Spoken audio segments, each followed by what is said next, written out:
ఓం శుభంకర్యే నమః. నిఖిల శ్రేయోదాయని సర్వకార్య సిద్ధిప్రద పరబ్రహ్మస్వరూపిణి శుభంకరీ నమోస్తుతే.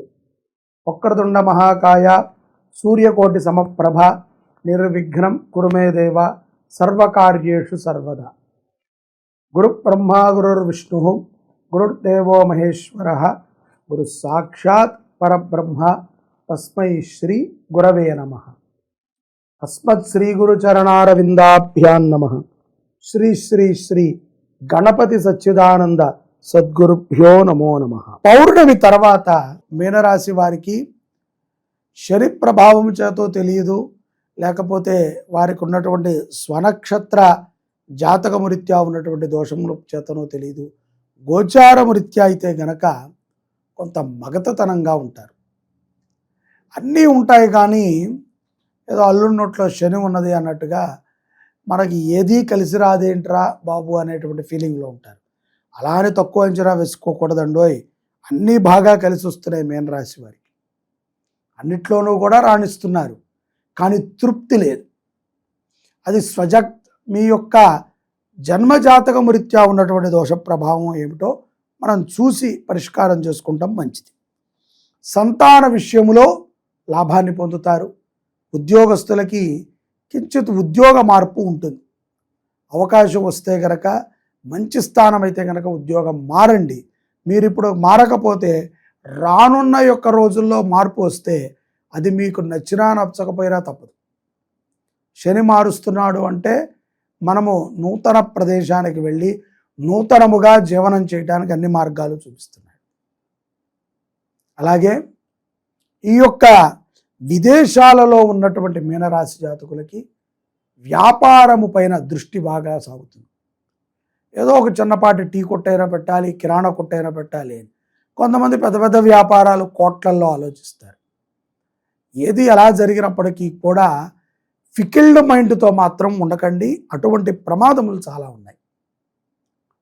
మనకి మన చుట్టుపక్కల ఉన్నటువంటి వారే శత్రువులు. అలాగే తన కోపమే తన శత్రువు. వాడినేమి అనలేక మిత్రుణ్ణి వీడు వచ్చి ఇంట్లో భార్య మీద గట్టిగా అరిచినా, పిల్లల మీద గట్టిగా అరిచినా ఇది చాతకానితనమే అవుతుంది తప్ప గొప్పతనం కాదు.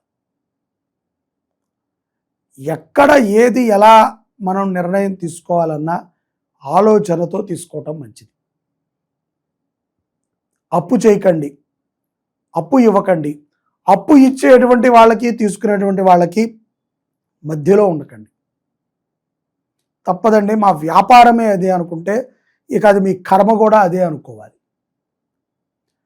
అలా వచ్చేటువంటి కమిషన్ వ్యాపారం మీద బతికేటువంటి వాళ్ళకి కొంత ప్రమాదాలు ఉంటాయి. భూ సంబంధితముగా కూడా కలిసి వచ్చేటువంటి సందర్భాలు ఉన్నాయి. మీనరాశి జాతకులు పౌర్ణమి తర్వాత కొంత అనారోగ్య సమస్యలకు గురవుతారు. జ్వరమనో, దగ్గనో, లేకపోతే చెవుడికి సంబంధించినటువంటి పేనను, ఈ యొక్క మూడిటికి సంబంధించినటువంటి విషయాలలో కొంత జాగ్రత్తగా ఉండాలి, అప్రమత్తంగా ఉండాలి. అలాగే విందు వినోదాలకి హాజరవుతారు.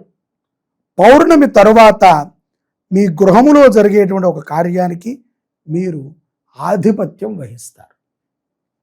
ప్రభుత్వ అధికారులతో సత్సంబంధములు ఏర్పడతాయి ఆగస్టు మాసంలో మీనరాశి జాతకులు. అవసరం ఉంటేనే పెట్టుకోండి. ఏదో గోచారం రీత్యా చెప్పారు కదా అని చెప్పి సీఎం గారి ఆఫీస్ దగ్గరికి వెళ్ళి ఉంచోకూడదు.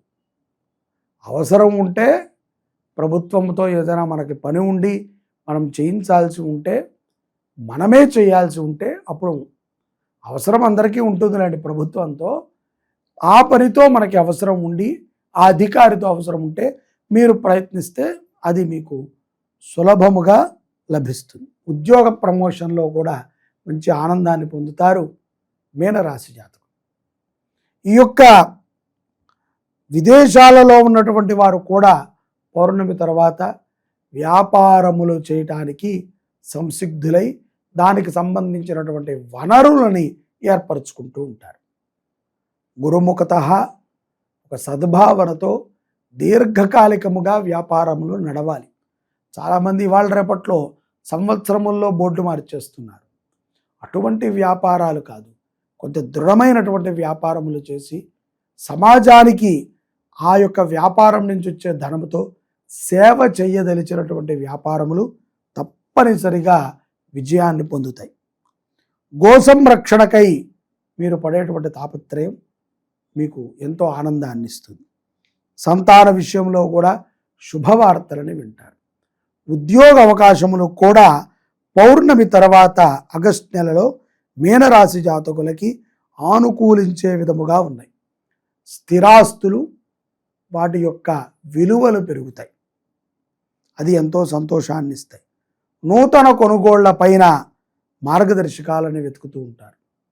భార్యాభర్తలు ఇరువురు కూడా చర్చించుకుని మంచి మంచి కార్యాలను చేస్తూ ఉంటారు. ఇంటి పురోహితుడిని ఒకసారి పిలిచి వారిని సత్కరించండి. ఈ శ్రావణ మాసంలో ఎంతో గొప్ప ఆశీర్వచనాన్ని మీరు పొందగలుగుతారు మీనరాశి వారు. అలాగే శివారాధన, శివదేవాలయముల యొక్క అభివృద్ధి ఎంతగానో మీ కుటుంబాన్ని, మీనరాశి కుటుంబాన్ని రక్షిస్తుంది. మీనరాశి జాతకములో వివాహము కానటువంటి స్త్రీలకి ఈ యొక్క మాసములో వివాహ సంబంధాలపైన చర్చలు జరుగుతాయి. అవి సఫలించేటువంటి అవకాశములు కూడా 80% ఉన్నాయి. కాబట్టి కుజదోషం ఉన్నా, కుజదోషం ఉన్నటువంటి వ్యక్తిని చూసి వివాహం చేయండి. అలాగే ఏ దోషములు ఉన్నా పరిహారము చేసైనా సరే ఆడపిల్లకి వివాహాన్ని చేయండి.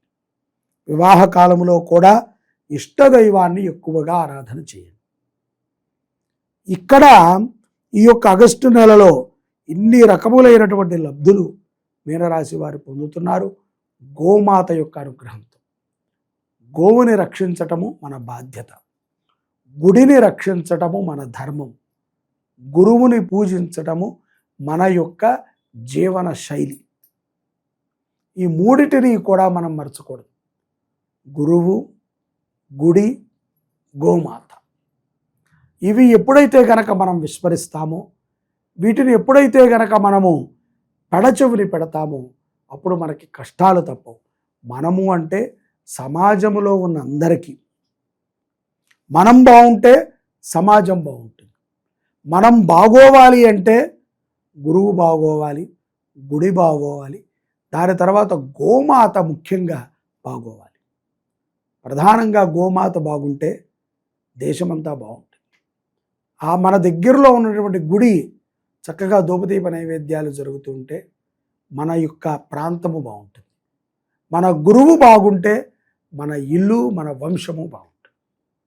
కాబట్టి గోమాతని పూజించండి, గోవుని రక్షించండి, గోసేవని చేయండి. మీనరాశి వారు శుభ ఫలితాలని ప్రతి నెలా కూడా పొందగలుగుతారు. గోచారముల్లో అప్స్ అండ్ డౌన్స్ ఉంటాయి. వాటిని అధిగమించేటువంటి బుద్ధి బలము, ఇంద్రియ బలము, ఆర్థిక బలాన్ని కూడా గోమాత ఇస్తుంది. విశ్వసించండి. గోవుని రక్షిద్దాం, దేశాన్ని కాపాడదాం. జై శుభంకరి.